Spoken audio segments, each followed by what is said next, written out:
comme je le disais en introduction à cette liturgie, depuis près d'un mois, nous célébrons la résurrection du Christ. Et depuis près d'un mois, nous chantons sans cesse « Christ est ressuscité ». Dans l'épître de Jean, la deuxième lecture que nous avons entendue, Jean nous fait remarquer quelque chose d'assez intéressant. Il nous dit que dès ici-bas, nous sommes...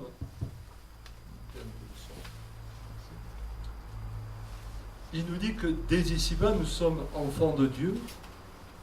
Et en même temps, il nous dit que un jour, nous serons dans la plénitude parce que nous verrons Dieu tel qu'il est. Peut-être n'avez-vous pas vu bien le lien entre ce texte-là et ce que nous avons célébré depuis la Pâque. Or, ce texte est majeur, mes amis, car il nous fait comprendre à la fois combien nous sommes déjà dans un processus résurrectionnel et combien la résurrection, bien sûr, nous la connaîtrons un jour totalement. Mais nous sommes dans un processus résurrectionnel. Qu'est-ce que ça veut dire?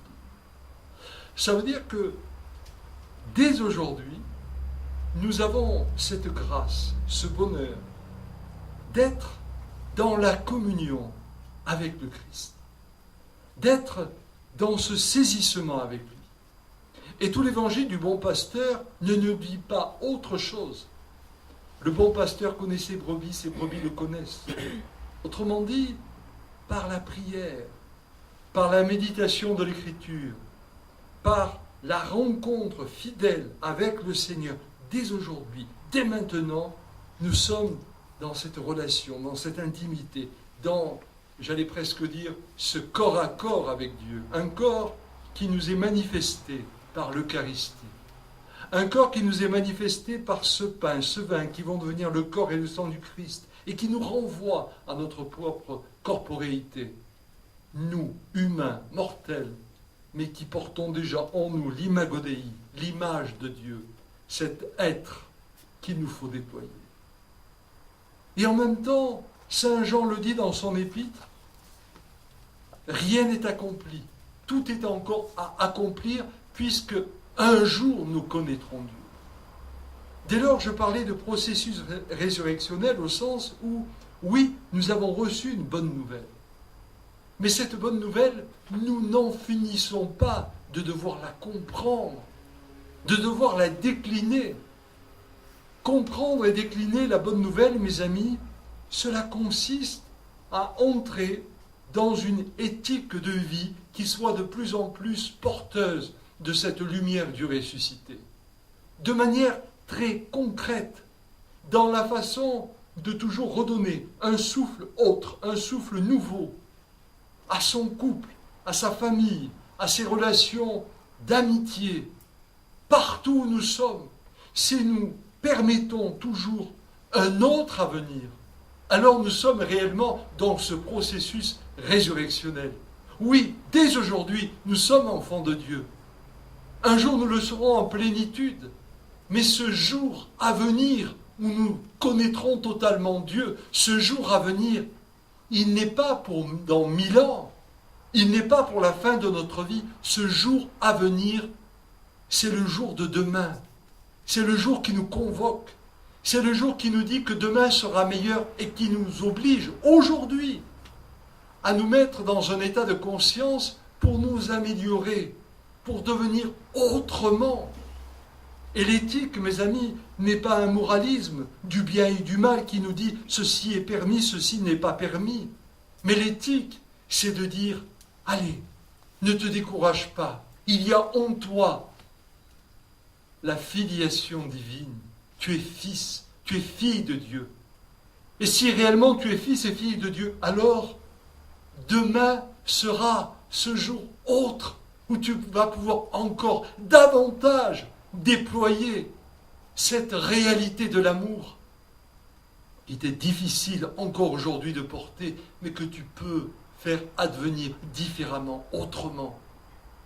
Et tout à coup, nous saisissons à quel point nous sommes dans un cheminement résurrectionnel, que c'est jour après jour qu'il nous faut quitter nos vieilles habitudes, quitter nos critiques, quitter nos médisances, quitter notre a priori sur l'autre, qu'il soit le proche, le conjoint, l'ami, ou qu'il soit le lointain, celui qui nous fait peur parce qu'il est l'étranger, et entrer dans cette écoute, une écoute qui nous fait saisir à quel point le chemin s'ouvrant, nous touchons à cette vérité de Dieu qui fait que l'histoire n'est pas figée, l'histoire n'est pas fermée.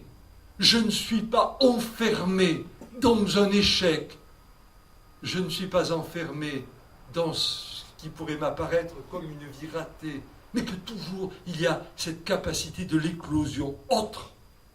Dès lors, ce tombeau de Pâques ouvert depuis Pâques ne nous dit pas autre chose qu'une vie totalement ouverte, où nous pouvons toujours et encore advenir, reprendre, recommencer, remettre en marche. Et la création, si elle est inaccomplie, elle est un appel puissant, où Dieu ne cesse de nous dire « Viens et suis-moi ». Et dans ce cheminement, nous avons le bon pasteur qui connaît ses brebis, qui nous connaît. Et dans cet évangile de Saint Jean, Jésus nous dit « Je suis le bon pasteur qui partira dans d'autres lieux, vers d'autres brebis. » Alors bien sûr, ces autres brebis qui ne connaissent pas le Seigneur, nous pourrions nous dire, ce sont celles qui n'ont pas été encore évangélisées extérieurement. Il faut peut-être partir en Chine ou ailleurs pour proclamer la bonne nouvelle. Et puis peut-être aussi dans nos vieux pays de chrétienté nous dire que la déchristianisation est telle qu'il nous faut à nouveau évangéliser et nous aurons raison.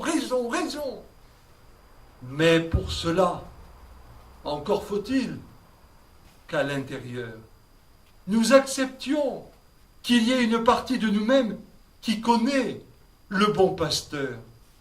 Mais il y a une partie de nous-mêmes qui est la bergerie, où le bon pasteur n'est pas encore entré, où nous ne lui avons pas encore donné accès.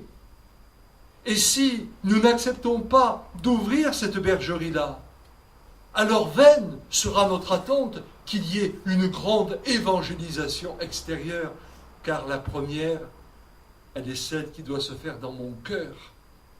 Je n'ai jamais fini d'être évangélisé, je n'ai jamais fini de connaître mon bon pasteur, et plus je le connaîtrai, plus ma vie va devenir différente, plus je le connaîtrai, plus je serai sur un chemin résurrectionnel, plus je le connaîtrai, et plus ce bon pasteur, comme le disait Pierre dans l'épître des Actes des Apôtres en première lecture, comme disait Pierre lorsqu'il proclamait que le Christ est la pierre angulaire.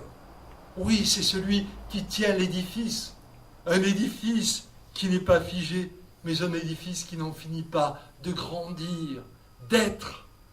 Regardons-nous, nous sommes la cathédrale intérieure, personnellement. Nous le sommes aussi communautairement. Et ce monde doit devenir cette cathédrale dont la flèche ira rejoindre l'éternité de Dieu. Ah, mes amis, comme elle est belle, cette bonne nouvelle que nous portons en allumant le cierge pascal. Mais puisse, Seigneur, que cela ne reste pas pour nous un simple symbole ou un simple rituel, mais que ce soit réellement un embrasement de nos vies. Alors nous comprendrons que les tombeaux ouverts un jour, parce que pleinement nous serons dans la résurrection, sont déjà ouverts aujourd'hui, car le premier tombeau, c'est mon cœur lorsqu'il se ferme. Puisse, Seigneur, mon cœur être ouvert à toi, pour que le monde soit ouvert à toi.